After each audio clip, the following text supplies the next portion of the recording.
Nah, itu sebetulnya modal utama kalau kita mau ngebun ya. Jadi kalau kita mau ngebun, itu modal utamanya adalah semangat dulu. Kita punya semangat, punya tujuan. Tujuannya apa kalau kita nanam?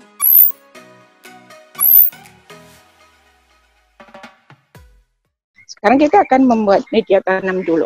Media tanam yang bagus adalah media tanam satu, campuran antara tanah, pupuk kandang atau kompos, plus sekam. Perbandingannya 1:1:1. Nah, kenapa harus menggunakan tanah? Tanah tujuannya kita untuk mendapatkan bakteri tanah. Bakteri tanah inilah nanti yang akan menyuburkan tanah, yang akan menangkap bahan-bahan makanan untuk dibawa ke tanaman. Terus, kenapa menggunakan pupuk kandang? Atau kenapa menggunakan kompos? Boleh nggak saya nanam menggunakan kompos semua? Boleh banget, tapi kan itu menjadi mahal. Kecuali teman-teman sudah membuat komposting di rumah. Nah, kalau sudah membuat komposting di rumah, mau menggunakan kompos banyak-banyak, nggak masalah gitu. Tapi kalau semuanya masih belanja, kita pakai satu tanah, kemudian bisa menggunakan tambahannya satu sekam. Ini ada sekam mentah, ada sekam bakar. Ada satu lagi di tengah-tengah, tapi saya lagi nggak ada. Itu namanya sekam setengah matang. Nah, biasanya itu dibakar, tapi tidak hitam seperti ini. Nah, kalau ini masih mentah. Ya, agak coklat. Nah, boleh. Nah, kan kalau saran saya, kalau di hidroponik menggunakannya sekam bakar. Kalau ya kita konvensional,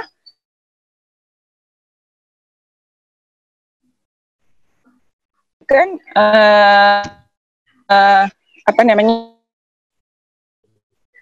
sekam yang mentah atau sekam setengah matang. Oke. Terus ada pupuk kandang. Oke. Kita pupuk kandangnya boleh nggak yang beli? Pupuk kandangnya yang paling bagus apa? Boleh kotoran sapi, kambing, atau ayam. Semuanya bagus, asal semuanya sudah terfermentasi. Apa itu terfermentasi? Sudah terurai oleh bakteri. Biasanya proses fermentasi itu membutuhkan waktu 4-6 bulan. Nah, itu kalau yang sudah dikemasin itu udah jadi. Tapi untuk memastikan bahwa itu menjadi pupuk kandang yang benar-benar sudah terfermentasi, lebih baik kalau belanja sudah terus dibuka terus diangin-anginkan. Nah, ini sebetulnya media tanam yang sudah jadi. Ini sudah terdiri dari pupuk kandang, tanah, dan sekam. Nah, ini dicampurkan. Teman-teman kalau sudah punya media tanam yang itu, ini nggak apa-apa, kita gunakan semuanya aja. Perbandingannya 1:1:1 ya. Nih, bisa jumlahnya kurang. Boleh nggak saya pakai campuran campur-campur? Ya sudah, nggak apa-apa. Oke, terus ini ditambah dengan pupuk kandang. Oke. Nah, sudah dicampur sampai rata. Terus teman-teman suka ada yang sudah bikin kompos. Kompos itu biasanya kalau kompos dapur menghasilkan lindi. Nah, lindi ini bisa digunakan untuk campuran. Oke. Nah, ini sampai benar-benar rata. Kalau sudah rata begini, nanti ini diperam dulu sampai 1 minggu. Oke. Tujuannya apa? Tujuannya supaya si bakteri yang ada di tanah dengan kita tambahkan pupuk kandang atau kompos, dia akan memakan zat-zat organik yang ada di dalam pupuk kandang dan atau kompos itu sehingga jumlah bakterinya menjadi lebih banyak. Nah, bakteri inilah sebetulnya yang membantu kita dalam proses berkebun. Karena si bakteri inilah, bakteri baik di dalam tanah ini yang akan mengikat N, P, dan K yang Oke, kita lanjutkan. Nggak apa-apa. Ya beginilah kalau online ya enggak. Ya, betul, betul. Ini serunya. Karena dari kemarin Indonesia Berkebun pun banyak sharing di Instagram. Ya putus-putus beginilah. Nah, ini sudah, anggap saja ini kita sudah peram selama 1 minggu. Ini diperam dulu ya. Terus gimana, Bu? Kalau punya karung boleh dikarungin. Kalau nggak punya karung, udah dibiarin aja begini. Ini disiram pakai air sedikit sampai rata ya. Terus dibiarkan dulu sampai 1 minggu. Tutupin aja begitu. Setelah seminggu, kemudian kita gunakan. Oke. Nah, kalau kita nanam, kita pasti butuh yang namanya benih atau bibit. Ini namanya benih. Saya ambilkan contohnya.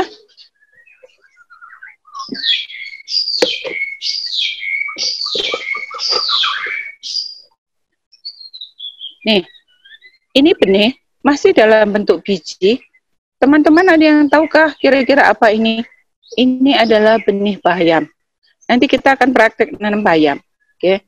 Nah, saran saya sebagai pemula, mungkin ada yang sudah jagoan kali ya. Tidak apa-apa, nanti nanam yang macam-macam boleh. Kalau yang masih di awal, saya sarankan ini bentuknya. Nanamnya bayam atau kangkung. Kenapa? Bayam sama kangkung itu bisa kita panen dalam 3 minggu. Nalurinya manusia itu pengen mengerjakan sesuatu, cepat panennya. Ya enggak, Mas? Betul. Ya enggak. Betul. Cepat nanam, cepat panen.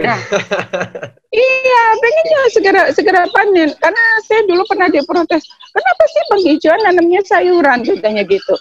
Nah, ini ada lagi.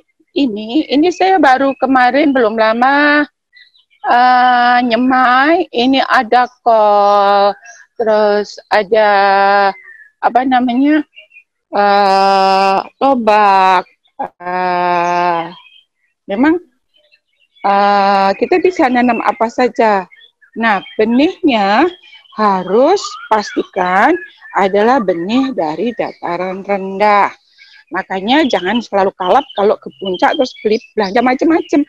Nanti sampai rumah cuma seminggu doang. Akhirnya terus nggak hidup. Karena itu tanaman untuk apa namanya, dataran tinggi. Gitu. Ya, betul. Nah, tanaman apa yang kira-kira bisa ditanam untuk dari dataran rendah? Kol, cabai, kembang kol, itu sekarang sudah ada yang untuk dataran rendah. Terus yang kira-kira dibutuhkan setiap hari, tomat, cabai. Nah, caranya gimana? Kalau nanamnya misal di pot, ini pot ya, ini sudah kita bisa, kalau misal, Ibu, halaman saya udah sempit banget, bisa nggak selain pot nanamnya? Bisa menggunakan planter yang bisa digantung-gantung pakai kayak apa, kantong sepatu. Nah, nanti media tanam yang sudah jadi ini anggap saja sudah seminggu, terus kemudian kita masukkan ke pot. Kalau kita mau nanam, pastikan media tanam yang kita gunakan penuh. Kenapa? Nah, kira-kira segini. Jangan separuhnya. Kenapa? Karena nanti kalau sudah tumbuh, ini disiram, dia akan turun tanahnya. Nah, ini kalau kita misal mau nanam, taruhlah keluarga kita ada berapa orang. Misal berempat, bapak, ibu, dengan 2 anak. Ada yang jomblo enggak? Ada yang masih jomblo enggak? Kalau yang jomblo, ya sudah satu-satu. Berarti kita mau nanam jenisnya apa saja. ini sudah kan. Terus kita nanam bayam. Nih, ini bayam. Kalau bayam itu gampang banget. Ini tinggal ditaburkan aja. Loh, kan? Ini jadi. Terus kemudian disiram. Nggak usah pakai ditutup lagi. Ini nggak perlu disemai. Bayam kangkung tidak perlu disemai. Harus dicatat itu ya. Terus kemudian ini sudah. Terus gimana? Lantai aku nggak mau kotor, Bu. Ini kasih tatakan. Ini. Nah.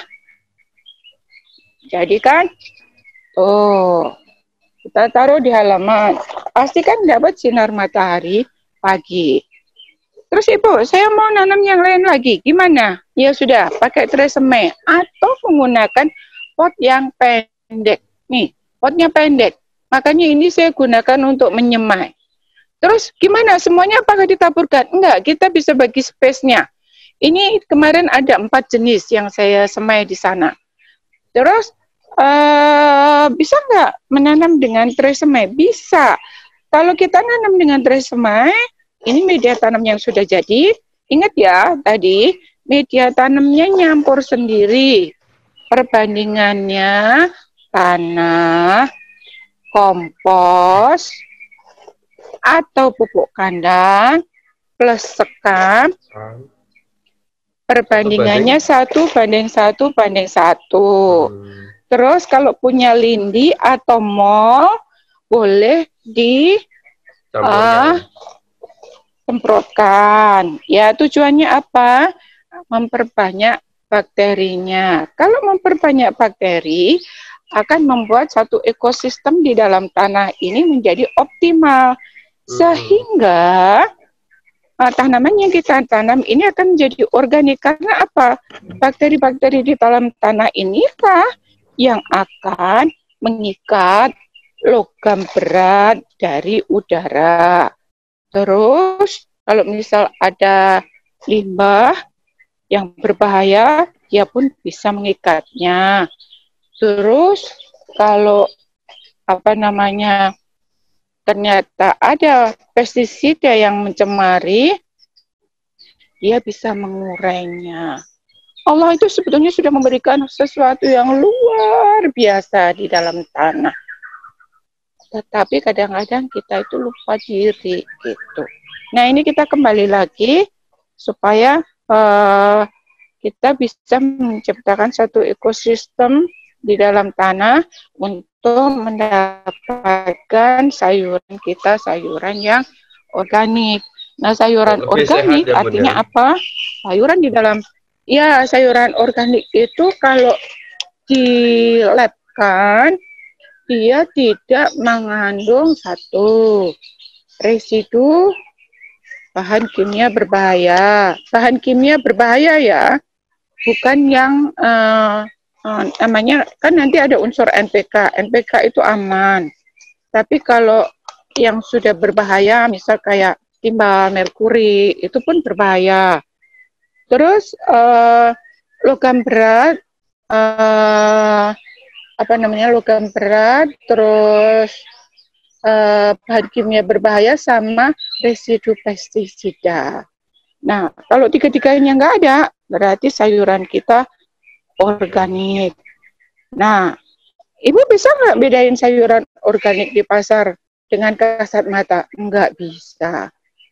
Nah, ini tujuannya apa? Kita mencampur seperti ini, terus kita memfermentasi media tanamnya. Tujuannya untuk membentuk satu ekosistem secara alami, sehingga nanti yang akan memproteksi tanaman kita itu adalah bakterinya, bukan kita yang melakukan. Allah sudah ciptakan itu, kita kembalikan lagi. Nih, caranya kita akan misal mau menyemai. Kita mau menyemai apa gitu. Nah, ini tinggal seperti ini aja. Gampang kan? Nah, ini terus satu lubang nanti kita isi satu. Kita mau nanam pare coba ya. Sebentar. Saya tadi terlanjur ngambil benih jagung. Jagung nggak usah pakai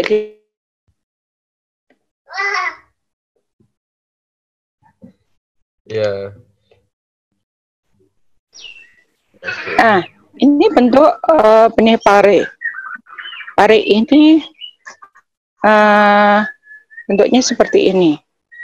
Nah, saya suka iseng, suka cari-cari yang nggak ada. Ini tinggal dimasukkan seperti ini, tuh kayak gini. Nanti tinggal disiram. Kita nyiramnya mau setiap sore atau setiap pagi, cukup 1 kali sehari. Kecuali Sehari sekali. panas banget, Oh, ya. okay. Kecuali panas banget ya.